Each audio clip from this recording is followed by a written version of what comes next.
ayat ini kepada orang-orang Quraisy yang membangkang, yang menolak dakwah Rasulullah.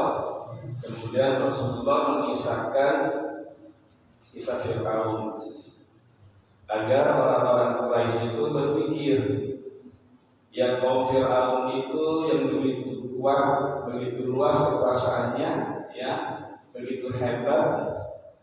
Toh bagi Allah Subhanahu wa taala begitu mudah ya Allah binasakan. Fir'aun yang begitu tinggi posisinya sampai dia merasa pantas mengakui dirinya sebagai Tuhan yang maha tinggi, itu dibinasakan dengan ditenggelamkan, dijatuhkan ya ke dasar laut yang paling dalam. Mengaku begitu tingginya, tapi ketika dibinasakan diposisikan oleh Allah ke tempat yang paling rendah. Kemudian tidak ada yang menangisi, ya sampai langit dan bumi pun tidak menangisi, tidak ada penundaan sedikit pun. Bahkan kekuasaannya, fasilitas kehidupannya yang begitu besar, begitu nikmat, mereka bisa nikmati, itu kemudian ya diambil oleh orang-orang Bani Israel. Ya semuanya itu begitu mudah bagi Allah. Fir'aun yang merasa tinggi direndahkan serendah-rendahkan. Orang-orang Bani Israel yang direndahkan oleh orang-orang Fir'aun, begitu rendahnya, begitu mudah Allah angkat. Bahkan kemudian karena orang-orang Bani Israel itu mengikuti Nabi Musa, mengikuti nabi-nabi yang lain setelah Nabi Musa, bahkan orang-orang Bani Israel itu menjadi umat pilihan untuk masanya, ya jika mereka hidup di bawah bimbingan Nabi. Namun kemudian ya juga Allah hinakan mereka karena jauh dari ayat-ayat Allah dan bimbingan Nabi-Nya. Nah, setelah itu kira-kira orang Quraisy itu berubah nggak sikapnya? Ya dipisahkan dengan kisah yang demikian rupak, sangat jelas sekali itu, ya nilai-nilainya. Ternyata tidak. Ya ternyata tidak berubah. Jadi memang dakwah itu tidak mudah, ya perlu perjuangan yang luar biasa. Tidak cukup perjuangan biasa, ya perjuangan yang luar biasa. Ternyata orang-orang Quraisy itu, ya di antaranya di sini digambarkan tentang bagaimana pengingkaran mereka terhadap Yaumul Ba'ts. Ya, Yaumul Ba'ts. Ini adalah fondasi keimanan yang sangat penting setelah iman kepada Allah. Ya, kenapa? Posisinya sangat penting karena dia akan berdampak langsung dalam kehidupan. Kalau orang sudah beriman kepada Allah, beriman kepada hari akhirat, bahwa ada kehidupan setelah kehidupan dunia, yaitu kehidupan akhirat yang menjadi sebagai balasan dari kehidupan di dunia, insya Allah itu orang akan ya terpengaruh ya di dalam menjalani kehidupannya, karena ini kehidupan adalah ujian ya untuk sukses di dalam kehidupan akhiratnya nanti. Nah itulah keimanan orang-orang beriman. Kemarin sudah kita singgung sedikit ayat tentang hal itu, yaitu ayat 34, 35 sampai 36. Kita review. Ayat itu inna haula'i la yaqulun. Sungguh benar-benar mereka, yaitu orang-orang Quraisy itu, ketika Rasulullah menyampaikan dakwahnya tentang kehidupan akhirat, itu pastilah mereka akan berkata, akan berkomentar. Kenapa? rupanya ada sesuatu yang menyebabkan mereka tidak beriman kepada yaumul ba'ats itu, bahkan penentangannya ini luar biasa. Nanti kita cari apa sebabnya itu.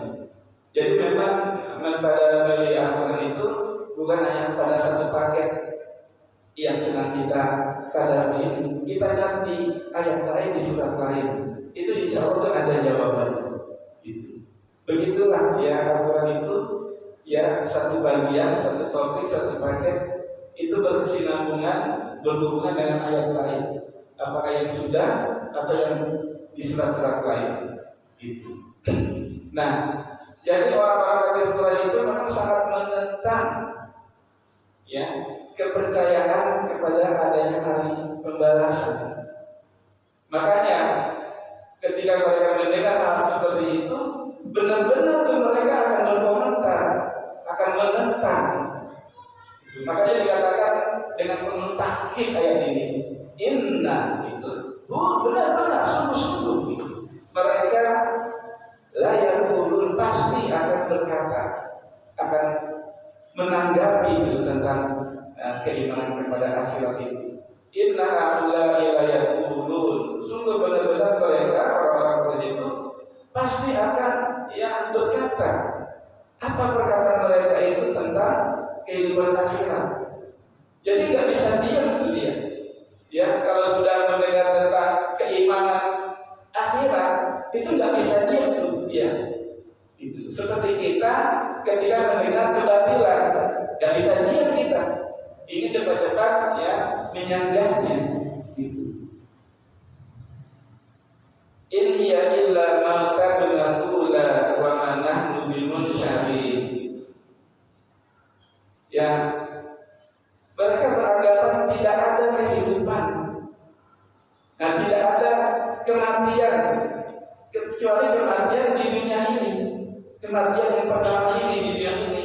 Mautatuna ula wa ma nahnu bimunsyarin, dan tidak akan itu akan dibangkitkan.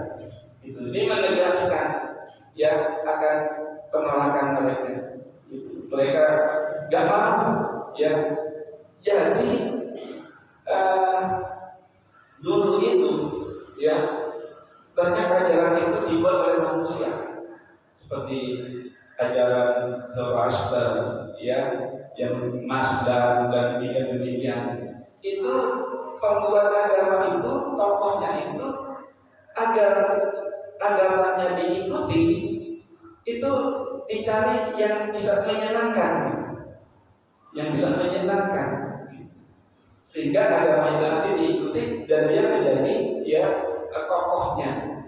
Termasuk kan Musailamah al-Kadzdzab itu dia mengaku sebagai muslim, dia datang kepada Rasulullah, tapi kemudian dia berubah. Hal-hal yang menyenangkan kaumnya seperti berzina itu boleh. Minuman keras, mabuk-mabukan itu boleh. Bahkan sholat itu ya nggak perlu. Agar menyenangkan kaumnya. Itu seperti itu tuh. Nah, sepertinya orang Quraisy itu juga seperti itu, pengennya. Jadi ajaran agama itu ya harus dikompromikan. Ya sebenarnya banyak orang sekarang itu sebenarnya ada keinginan seperti itu, sehingga dia menjalankan Al-Quran. Nah, mana ayat-ayatnya menyenangkan yang enak dilaksanakan, mana ayat-ayatnya tidak.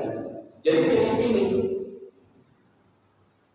Ini sama karakternya dengan orang-orang Quraisy yang gak mau dihalangi kebebasannya di dalam menikmati kehidupan dunia dengan ajaran agama, makanya dia nggak mau itu. Ada apa itu nanti kita lihat gitu. Nah itu begitu mereka. Tidak ada kematian yang menyudahi kehidupan di dunia ini kecuali kematian itu saja. Itu nggak ada kebangkitan. Itu nggak ada Tuhan pembalasan manusia setelah dia dibangkitkan.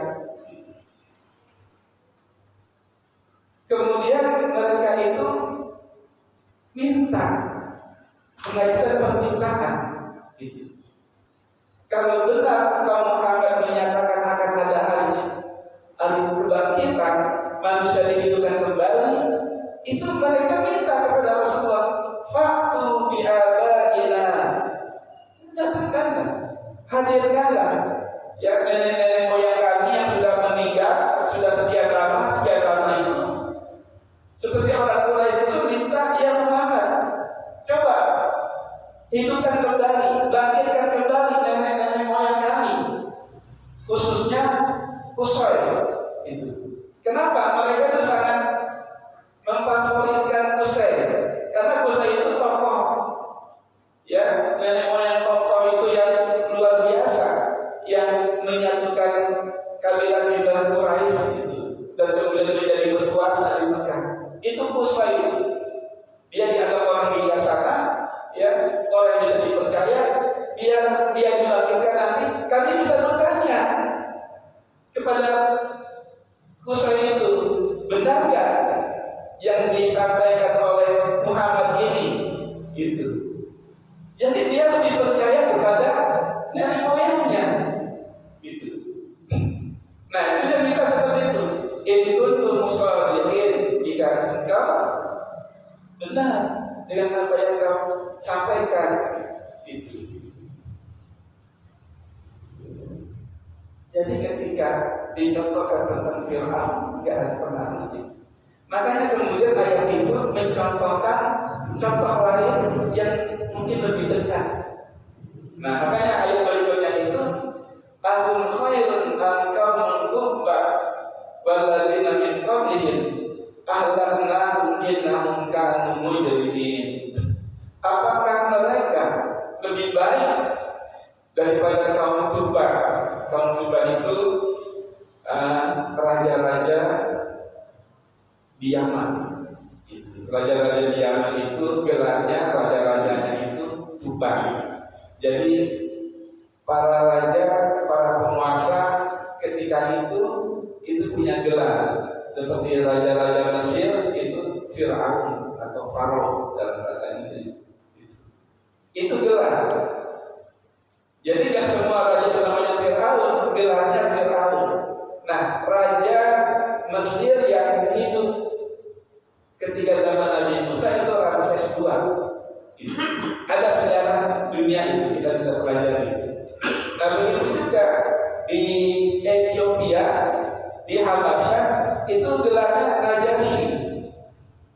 Jadi ketika para sahabat berhijrah ke Habasyah, itu bertemu dengan Raja Najasyi, itu gelar.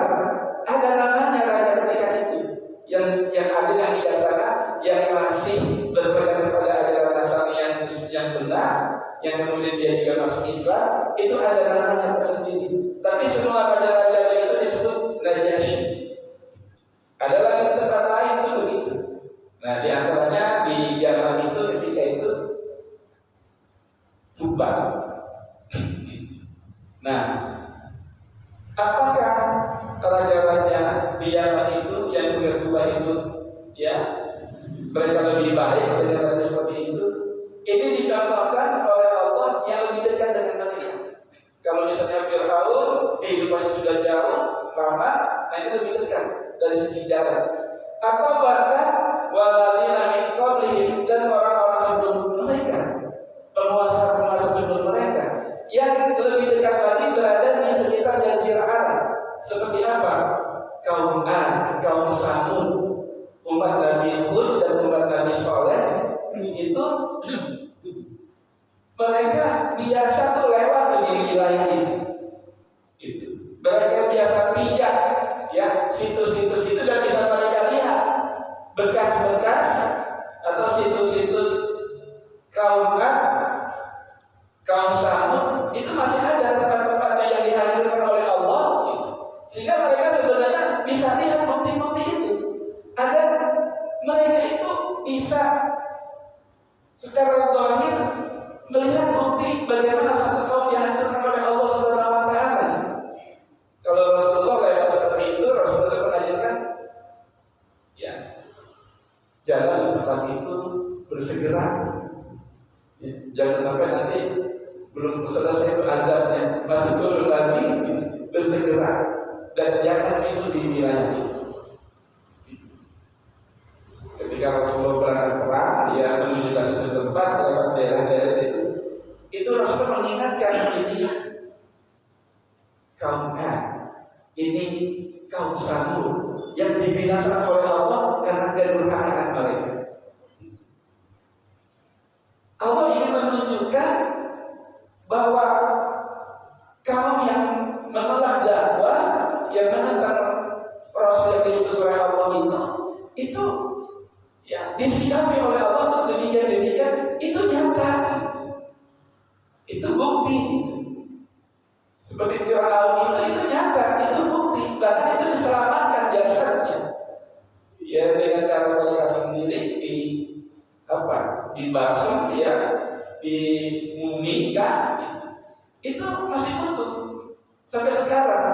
Itu. Siapa yang pernah ke sana itu? Ya, yang ke Mesir di bawah Sphinx itu, di bawah piramid itu ada tempat memang mahal itu, pergian sudah luar biasa. Itu yang menjadi devisa utama Mesir, masukan dari pariwisata. Nah, penulis tafsir yang saya jadikan rujukan, tafsir Munir Wahbah Zuhaili, itu bercerita dia pernah ke sana dan melihat itu benar. Bahkan di dalam perutnya itu masih banyak tersimpan pasir. Itu memang diperjelaskan oleh disumpel perutnya dengan pasir. Itu benar ada. Itu. Nah, itu seperti itu. Jadi bagaimana lagi itu? Ya, tentang hal seperti itu sudah Allah buktikan secara nyata. Justru kebelakangan, semakin kebelakangan ini bukti-bukti itu semakin nyata. Itu, ya, untuk menjadi bukti kebenaran ayat-ayat Allah. Nah, kemudian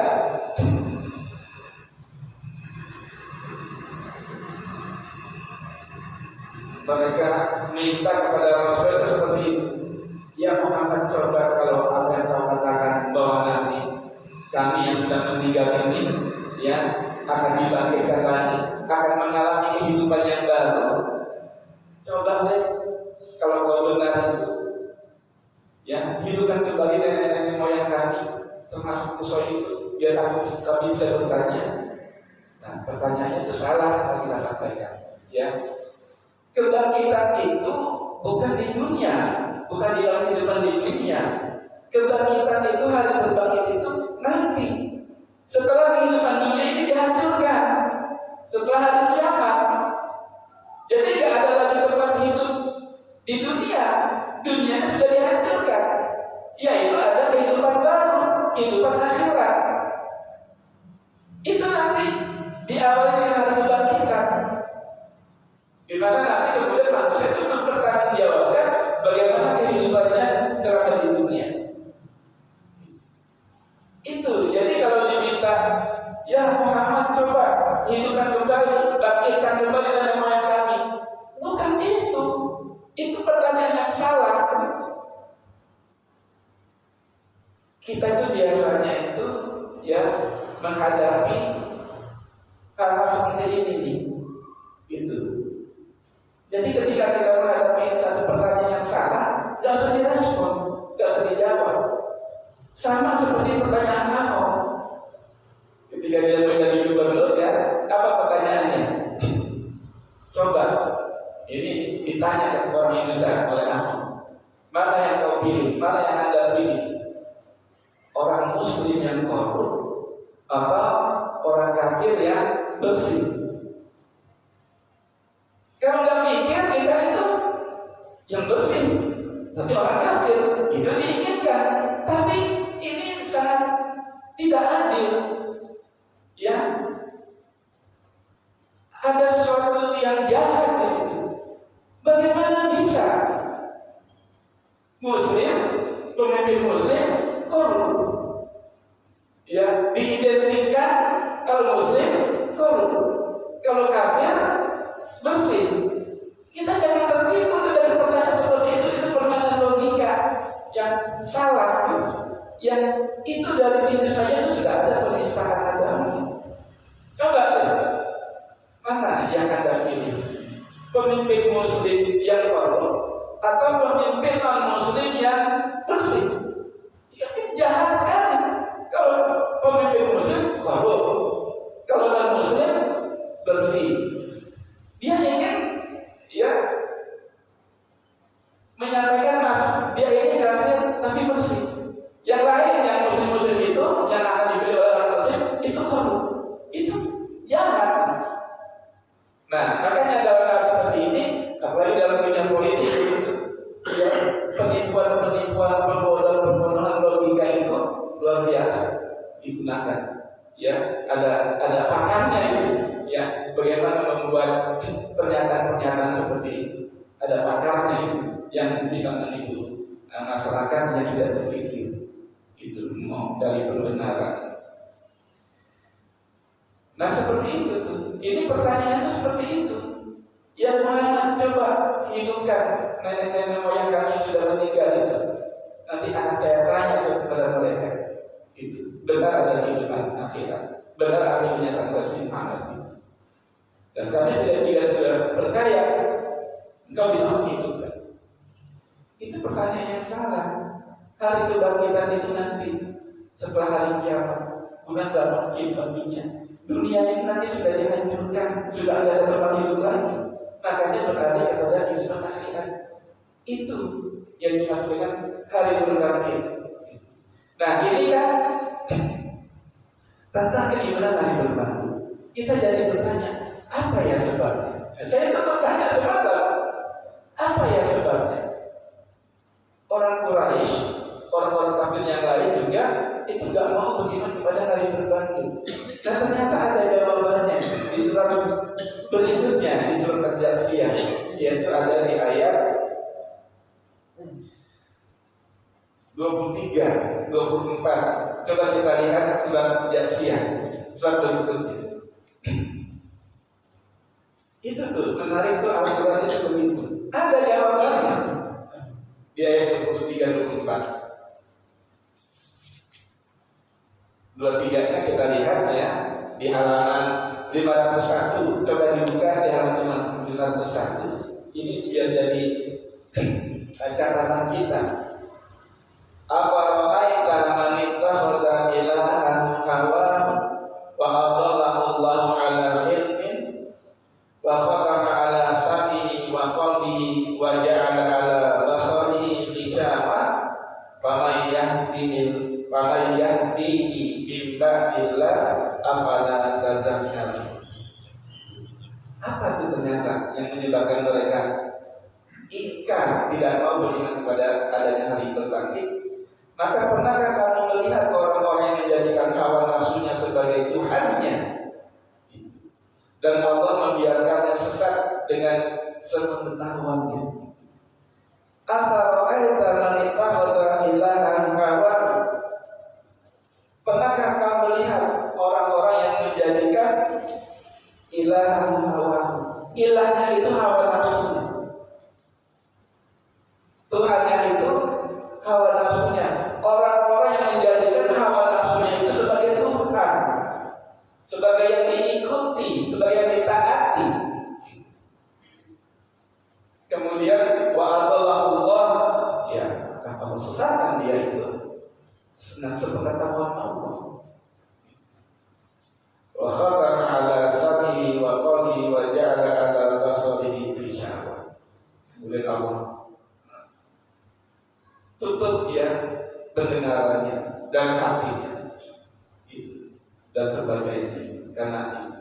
Jadi ternyata yang menyebabkan mereka tidak mau beriman kepada hari akhirat sebagai hari pembalasan, ya, sebagai sikap yang adil dari Allah Subhanahu wa taala, itu karena mereka telah menjadikan hawa nafsunya, syahwatnya, keinginannya untuk menikmati kehidupan di dunia dengan sepuas-puasnya, sekehendaknya, itu jadi Tuhannya. Hawa nafsunya dia menjadi Tuhannya. Jadi ternyata mereka memperilah hawa nafsunya sendiri. Sehingga hawa nafsunya, apa yang diinginkan oleh hawa nafsunya itu diikuti. Nah, manusia itu semuanya diberikan hawa nafsu. Karena dia selalu mengikuti hawa nafsu, selalu mengikuti keinginannya, dan hawa nafsunya itu memang nggak ada puas-puasnya, nggak ada habis-habisnya, terus diikuti sehingga melampaui batas, sehingga menjatuhkan mereka ke dalam kezaliman terhadap manusia lain. Itulah ternyata yang menyebabkan mereka tidak mau beriman kepada hari akhirat. Karena keimanan kepada hari akhirat itu menentukan dia harus menjalani kehidupan dengan baik, dengan ada ketentuan, dengan ada batasan. Nah, orang yang sudah mengikuti hawa nafsunya gak mau dibatas-batasi, gak mau diatur-atur untuk menikmati kehidupan. Karena memang ya dunia itu mata kenikmatan yang menipu. Dia seperti daun segar, hijau, menarik. Dan kalau orang sudah berkelibat dalam kehidupan dunia, itu kehidupan dunia itu akan membelenggunya, melupakannya. Itu yang disampaikan dalam surat At-Takasur. Al-Hakumut Takasur. Mereka dilalaikan dengan berlebih-lebihan, bermewah-mewahan. Dilalaikan dengan hidup berlebih-lebihan, bermewah-mewahan, menuruti hawa nafsunya. Hatta zurtumul maqabir, sampai kemudian dia berkunjung ke kuburannya sendiri, bukan berkunjung ziarah, ya, masuk ke dalam kuburan. Jadi kalau sudah kehidupan dunia itu yang dituruti, itu jadi belenggu yang tidak akan melepaskan dia dari belenggu itu, sampai baru dia sadar nanti yang sudah dikubur. Gitu. Tarikan dunia itu luar biasa. Makanya kita hati-hati dengan syahwat, dengan keinginan ini, keinginan itu, ya, yang harus dibatasi. Ya. Kita nggak mau membatasi makan kita mau makan apa saja, itu sebenarnya akan membinasakan diri kita sendiri. Itu memang harus dibatasi, harus ditentukan. Mana yang dimakan, mana yang boleh dimakan, kapan makan, jangan apa saja makan, kapan saja makan, itu akan dinasakan sendiri. Tapi bagi orang-orang yang sudah mempertuhankan hawa nafsunya, susah dia. Nah, jadi ini jawabannya. Afara'aita man ittakhadha ilahan hawa. Apakah kamu tidak perhatikan orang-orang yang menjadikan, menghilangkan hawa nafsunya? Itu sama. Akibatnya itu yang berikutnya, wa qalu ma hiya illa hayatuna dunya namutu wa nahya wa ma yuhlikuna illa dahr. Nah, ini kaum dahriyin. Mereka berkata, ma hiya illa hayatuna dunya. Tidak lain bahwa kehidupan ini adalah kehidupan dunia. Gitu. Enggak ada kehidupan akhirat. Mereka beranggapan begitu karena sudah mempertuhankan hawa nafsunya. Wa qalu ma hiya illa hayatuna dunya. Namun tuwa nahya, kami hidup dan kami mati di dunia. Enggak ada lagi yang lain. Wa ma yuhlikuna illa dahr. Yang membinasakan kami itu hanya waktu. Gitu. Ya. Jadi dia beranggapan dia mati itu karena waktu. Dia membuat waktu ini, membuat dia lemah, membuat dia tua, membuat dia sakit. Itu karena waktu. Kalau kita lihat secara materialistis, memang itu seperti itu. Nah, itu makanya orang yang tidak bertuhan kepada hari akhirat itu biasanya memang tidak percaya dengan adanya kehidupan akhirat. Semuanya karena waktu. Itu. Nah, ini kaum dahriyin, ya. kaum yang percaya akan kekuasaan waktu. Waktulah yang membuat orang itu hidup, waktu yang membuat orang mati. Karena masalah waktu. Jadi kita nanti di usia 63 itu waktu, bukan gitu. Ada ketentuan Allah yang sudah Allah tentukan ajalnya. Makanya orang meninggal ada yang masih muda, masih tua, sangat tua. Ketentuan Allah bukan waktu. Gitu. Nah, sering fenomenanya itu seperti kenapa dia meninggal? Karena sudah tua. Bukan karena sudah tua. Waktunya ya ada aja. Nah, itu mereka itu beranggapan seperti itu.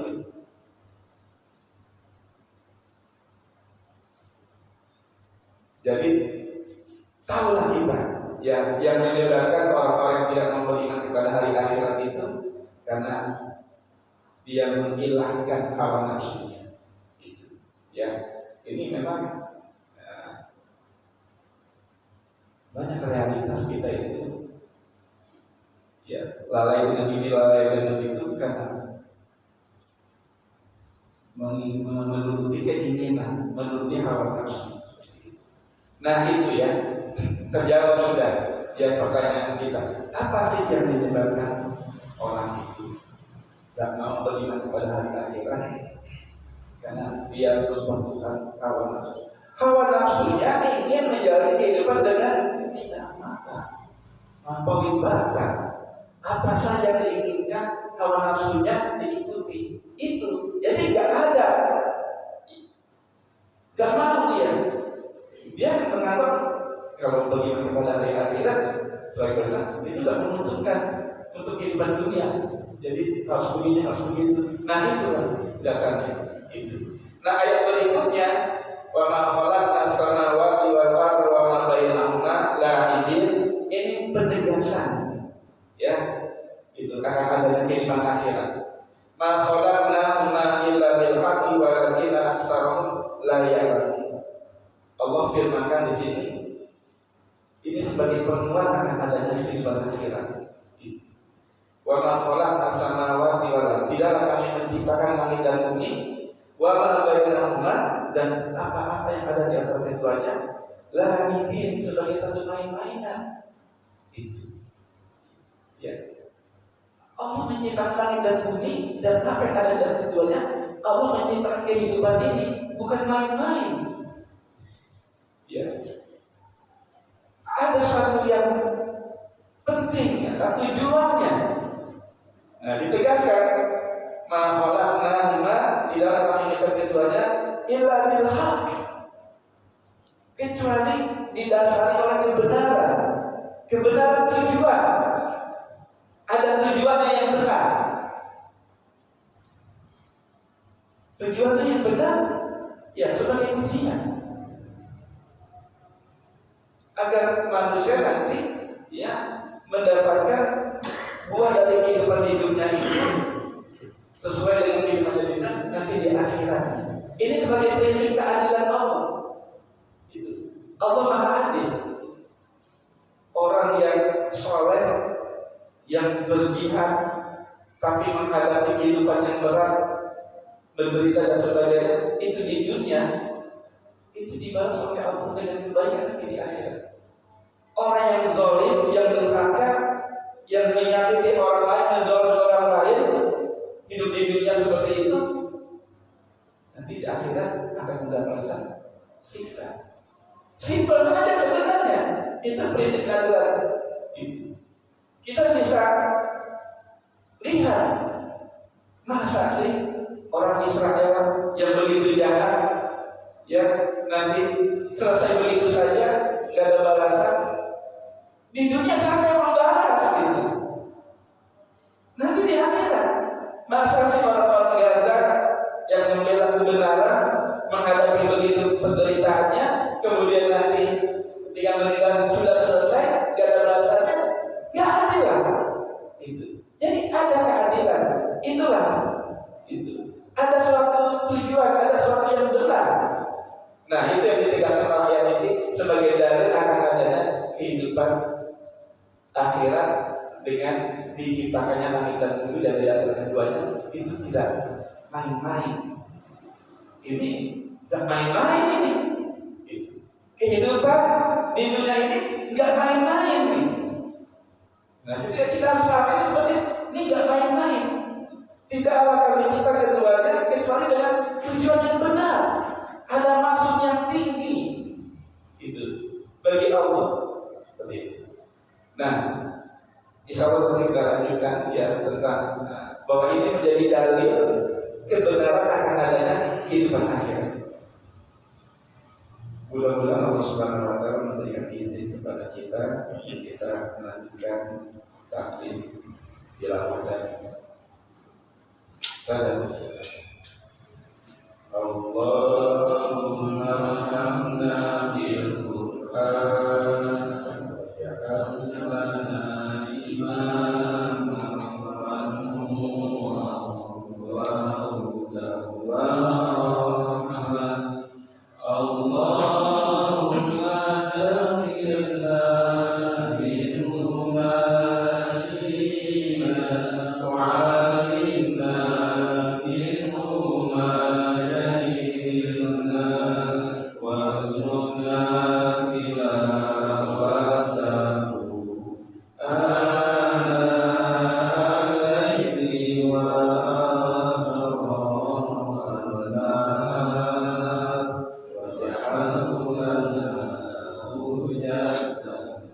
ya Rabbal Alamin. Allahumma inna nas'aluka 'ishatan haniyatan wa nidatan samiyatan wa maradan khairan muhtim wa nafa'i.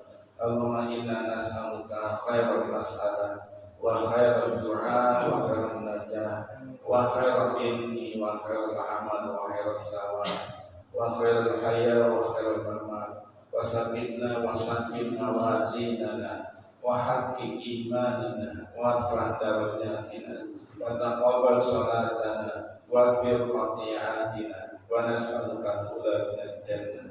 Rabbana atina fid dunya hasanah wa fil akhirati hasanah wa qina adzabannar. Wa sallallahu ala sayyidina Muhammadin wa ala alihi wa sahbihi wasallam. Walhamdulillahi rabbil alamin. Wabillahi taufiq wal hidayah. Wassalamualaikum warahmatullahi wabarakatuh. Waalaikumsalam.